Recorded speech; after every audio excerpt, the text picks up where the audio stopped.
Sagittarius, hello there, my beautiful friends. We're going to do your general tarot reading for late January 2025. Thank you so much for joining me today. You know, I appreciate each and every single one of you. So let's get right down to business as always and start you off with an oracle card here, just so we could dip our toes in the energy and see what's happening for the lovely Saggies out there. Hope you're all doing fabulous and fantastic, my friends. Let's get it going here. My guide, spirit team, talk to me. What do we got for Saggy gang in late January? We're moving on into Aquarius season shortly. What's happening? What's the vibe? What energies, messages, insights can you take a peek at? And yeah, we're just going to take a real quick look at this first card. Then we'll get into the full reading itself. At the very end, I'll pull you a bonus card from the Shadowland Tarot just to see what might be in the shadows or what shadow work you can lean into, which is always interesting. But let's get it going here. Let's rock and see what we got for Saggy, please. What is the vibe for my good friends in late January 2025? What's happening? Thank you. Nice and quick. Cool. All right, so I do feel like this is a pretty neutral, positive type of energy I see here. We see this lady with that awesome hairdo. She's got the golden thread, the sewing machine. Now, it could be a great time to mend or fix things when this card shows up. There's a lot of creative juices flowing here, too, so I feel like this could be really nice. Now, before we fully dive into that, if you're new here, I'll be speaking about the January subscriber surprise towards the end, so you might want to check that out. And also, if you could kindly illuminate that like button, but tapping it right on its third eye, you know, I'd greatly appreciate it. But enough of the promo, into the reading. Let's talk more about this card. So I already told you I love this lady's hairdo. And the fact that she is standing or sitting there with the golden thread and the sewing machine are a lot of symbols of creating something or using your manifestation powers here. So for a lot of Saggies, there could be a lot of things you're bringing towards you, whether you realize it or whether you don't when this card is here. The fact that there's a rainbow showing up here tells me this is a pretty positive type of energy. Now, aside from manifesting and creating, it could be literally creating things. So now could be a fantastic time for you to express yourself in any artistic way, whether it's like painting, drawing, crafts, music, you name it. There's like a beautiful expressive energy here. So if you're going through a difficult time, diving into the arts could be fantastic for you. Now, aside from that, I already mentioned this card is mending things as well. So for a lot of you, there could be certain things that you could fix, certain things you could make right or improve upon. So I feel like this is generally a very positive card to lead off with. Even if whatever shows up in tarot, whether it's positive or negative, I feel like this is really good. So we're going to put her down right there. She could keep doing what she does. Let's get into tarot now. And yeah, I always say the first card there doesn't make or break the reading. It's just a little footnote. So let's get your 3 tarot cards in the upright. Then we'll get into the intuitive juiciness. Shuffle it up one time here for Saggy gang. What's going on? And while we get this deck shuffled up and ready to go, let's talk about last week's reading. It was titled An Unexpected Change. And just keep in mind that this energy, it could bleed over for a couple weeks. There could be various situations where it's like, all right, the vibe is switching, the vibe is changing. Okay, whether it's like personal, whether it's work related, the energy is shifting. And Saggy is a mutable sign. Normally, you're very good at rolling with the punches, going with the flow. So it didn't feel like a problem to me. It just felt like the energy shifting without much heads up, if that makes sense. So we're going to see what shows up for you this week. As you know, energy is very fluid, never set in stone. So only take this how it hits for you, because we could be seeing your vibe or somebody else's, right? Let's get it going. 3 cards here for Saggy. What's going on in late January, please? What's going on for Sag gang, guys? Yeah, the deck is being specific. Ace of Pentacles, good. So this must be a theme with all the fire signs, because every single fire sign has started the reading with an ace. I mean, I like this one. This is my favorite ace. So the Ace of Pentacles, that's a really fantastic start. So that tells me us fire signs, either we're going to be doing a lot of yapping and talking, or there could be good things coming in. Let's get a couple more. What do we got? Thank you. Oh, okay. 10 of Swords here in the center. What the heck? Let's get one more, because these energies are 2 totally different extremes. Totally different. Let's get one more. What do we got here for Saggy? 7 of Pentacles. Okay. So your energy does feel a bit more grounded in a positive way than the other fire signs. I'll give you that. And it's like they all have a very similar complexion this week, where it's like, yeah, we got some rough energy. We got some good energy. More good than bad, which I think is a positive thing. But let's go through. I'll give you some of the classical meanings and archetypes. Then we'll get into that juicy intuitive stuff. But at first look, first glance, elementally, you know, I always look at the elements first. You have a nice mixture of earth, and we do have some air. Usually we vibe well with air energy as fire signs, but earth could be good, whether it's you with a money focus or sometimes it could be frustrating for fire signs, so we're just going to have to see how it all plays out. But yeah, these two energies, really good, really positive. Interestingly enough, we have a card of beginnings, we have a card of endings, and we have a card of karmic cycles. So it's like beginning, ending, cycle, beginning, ending, cycle. So it's like we're looping, we're looping, we're looping, we're looping over and over and over. So I'm already getting that intuitively. So let's go through piece by piece and really start to build this out, because I feel like there's going to be a lot of nuance this week. So position number one, we have the Ace of Pentacles. Yeah, maybe there is something you're going to repeat or something that's going to pop back up. I'm already getting that. But the Ace of Pentacles in position number one, you see it, the universe is holding out its hand and offering someone this pentacle. Now, I always say all aces are opportunities. All aces could be offers. All aces could be communications, talks. Now, I do like this one because this to me is the card of golden opportunities. So if it's a conversation or talk, could be a really good one. It could be a very solid one. This is a fantastic card when it comes to money. So especially with the Seven of Pentacles on the back end, there could be a big focus on finances. There could be a big focus on the material aspects of life, not just the internal, but what's around us. And I feel like this is usually a very good card for money. Now, a challenge with this, aside from the opportunities and the talks and stuff like that, aces are never a guaranteed thing. They are fresh, it's new, there's a lot of potential with it, but this energy, it's like, yeah, but it's not guaranteed. It's like you might have to meet something halfway, meet someone halfway, where it's like if you don't make a move, this energy can split.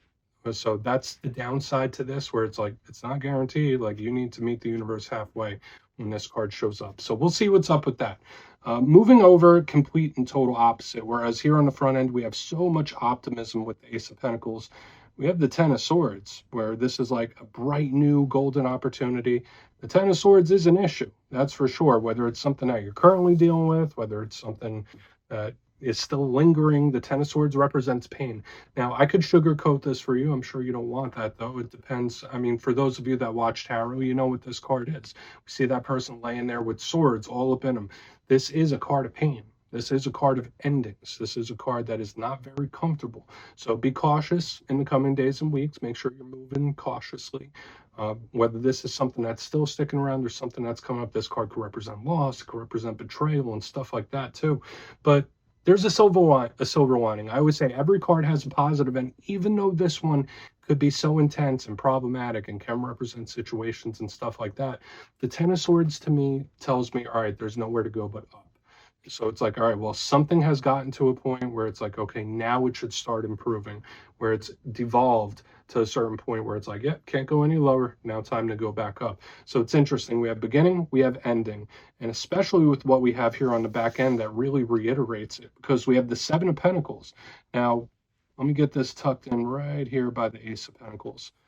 You see this individual, they're standing there right next to that pentacle bush, and they're being very patient. They're waiting on these things to grow. So for some of you, you might be in a waiting position. You might be healing from something. It's like, yeah, I'm not doing too much. I'm just kind of hanging here. I'm just kind of lingering here when this energy is in the mix. I feel like the positives of this, it could represent payoffs, things paying off for you, finally reaping what you sow in a good way, like the harvest finally comes in. So this could be really nice, especially through the good times and the bad. It's like, all right, well, now I get to reap this harvest, and that can be nice. Again, it could be patience, so needing to have patience with someone or something or even a process. That could all be here. But there is a challenge with this card as well. It could represent delays. It could represent something that's not moving to your liking, something where it's like, all right, well, nothing seems to be moving, nothing seems to be changing. What the heck is going on here? But a big thing with the Seven of Pentacles is the karmic aspects, reaping what you sow. So again, it's like beginning, ending, repeat. Beginning, ending, repeat. Beginning, ending, repeat. It's like we're looping, we're looping, we're looping.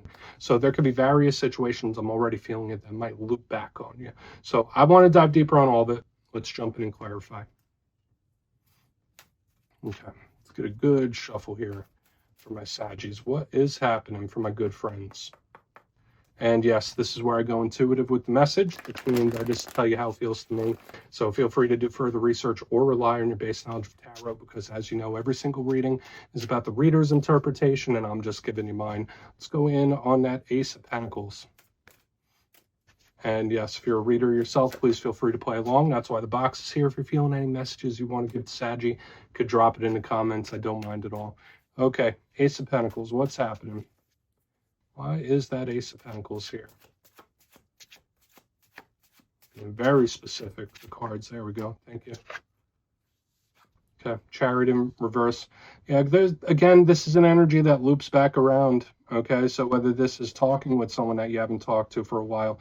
Now, for some of you, the Chariot in reverse, especially if you're connected to Cancer, there might be some disagreements there. Now, I don't feel like it's like make or break. I don't feel like this is completely terrible. But the Chariot is a card that's usually in full flight, full go. Now, for some of you, if there is a new opportunity coming in, or if there is a conversation that happens, Spirit might be saying, well, don't respond to it just yet. It's like, yeah, meet the universe halfway, but take some time to consider something. So for a lot of Saggies in this time, there might be a situation or something that Spirit might want you to not take action on just yet. Just think about it, digest it.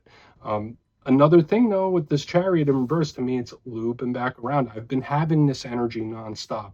Like with the way this is cyclical, now this is showing up underneath Ace of Pentacles, there can most definitely be big returns of various different kinds. So whether it's situations that you're familiar with, whether it's conversations or people that you haven't heard from in a while, this energy is looping back where it's like, okay, am I in Groundhog's Day here? Like, didn't I already do this? And why am I so familiar with this energy? So watch out for various things returning in this time, especially with this energy. But I would say before you take an action, make a move, Spirit might want you to consider something strongly, where it's like, oh, pace yourself slowly. Not yet. Let's move in on that Ten of Swords. And I really want to get over to the Seven of Pentacles now, especially since like this theme is beginning to show up often. So why is the Ten of Swords in the mix for Saggy? Please. Why is the Ten of Swords? Thank you. Okay, we have the Page of Wands in reverse. Okay, that's a card that is fire sign energy. It could represent us, it could represent another fire sign.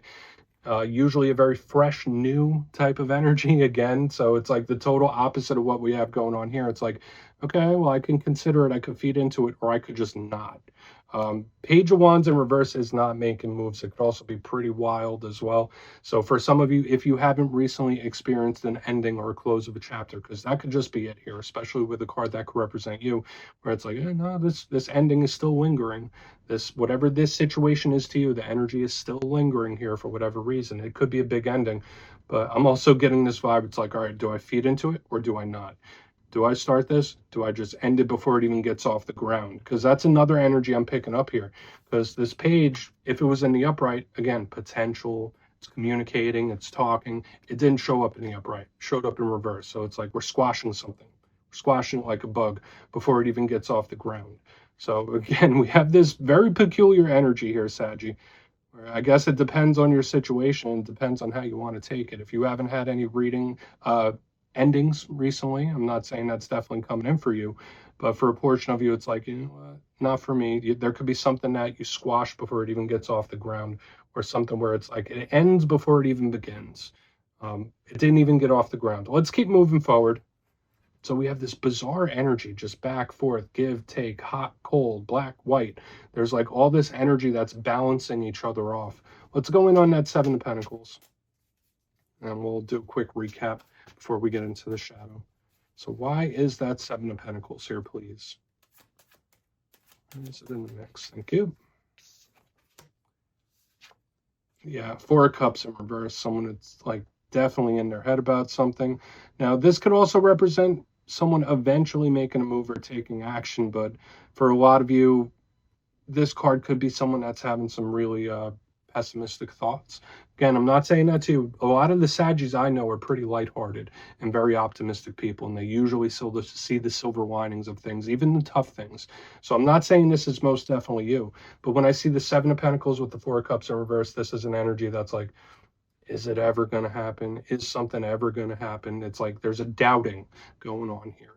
So I'm not sure what form that's coming in, but I get someone who's like, yeah, no, I doubt it. I don't know. Is it even going to happen? Is it even going to go down? Because this is an energy of someone who is on pause for some reason, okay? Which could be a good thing, especially with the advice we had here on the front. Now, I will continue to say this, and I will keep saying that there is this karmic cycle, whether it is a karmic ending or a karmic return of some sort.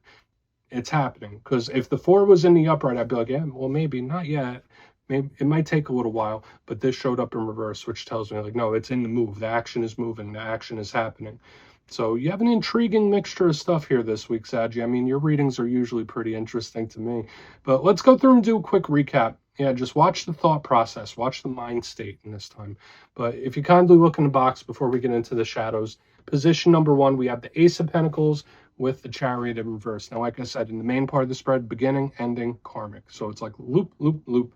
So the two things I'm picking up here, one, there might be something where Spirit's telling you to really think about it and consider it before you move forward. Okay, so I'm not sure what that is or how that might show up in your life, but it's like, okay, well, if you have a chance or an opportunity to do this, just give it a second, think it through first. But aside from that, I see something or someone returning, right? That is a big energy looping back around. We've seen it in multiple places. In the center, we do have the Ten of Swords with the Page of Wands, one of the fire sign cards showing up here in reverse. So for a lot of Saggies, whether this is an ending that's recently happened, an ending that you're still lingering on, that energy can most definitely be in the mix. But intuitively, I was getting this vibe of like, should I, shouldn't I? Go forward with it slow or don't go forward with it at all. So for some of you, that might be the advice right there. It's like, all right, well, either go through it and do it slowly but right, or don't do it at all. It's like giving me that kind of vibe now too, now that I'm looking at it again. Moving to the back end, we have the Seven of Pentacles with the Four of Cups in reverse. There could be someone around you that their mind state might be a little more pessimistic than it usually is. There's an energy of doubting here as well, like, all right, is this ever going to happen, or is something ever going to go down? But aside from that, I'm also getting this karmic energy connecting to the ending and connecting to the energy returning, where like there is this loop of some kind, like an energy. It's looping, it's looping, it's looping. So please take a screenshot if you want to look into it further. Let's see what's in the shadows for you. So let's get a good shuffle here for my Saggies, please. And yes, I always like to pull one shadow card at the very end just to see whether it's something within you or something you don't quite see. Shadow cards don't always have to be a challenge. It could be a good thing too. And yeah, if you've made it to this point in the reading, please feel free to check out channel memberships. I'll put a link for it in the comments below. It's a beautiful way to support the channel. I have much love for all my channel members. All right, let's get this shadow card out. What's going on for my Saggies, please? What is happening? Thank you. Three of Swords. Yeah, it makes sense, especially with like the context and things that we were seeing within the reading itself. This is a very common card to see in the shadows. It's common to see in a lot of tarot card readings because this is a common human emotion. Now, the normal card of this is the Three Swords cutting through the heart. So just know there could be a couple of off days. There could be certain situations that are giving you a little stress, a little anxiety. But I always say it's on a spectrum. So whether this is just a couple of gloomy days or just something like we saw here that you're still working through, still dealing with. Now, I'm not saying this shadow card says, Saggy, you got to do some shadow work and you got to dig into it right now and you have to solve it right now. Not saying that. It's more just making us alert that this energy is here and it's not fully resolved yet, if that makes sense. Okay? It doesn't feel too comfortable. It doesn't feel too easy for whatever reason. But again, there's always a silver lining with this card, especially since it's air element. It's an energy that is not permanent and moves through quickly. So Saggy, that's what I have for you this week, my friends. Don't click away just yet, though. I'm going to give you the details. The January subscriber surprise.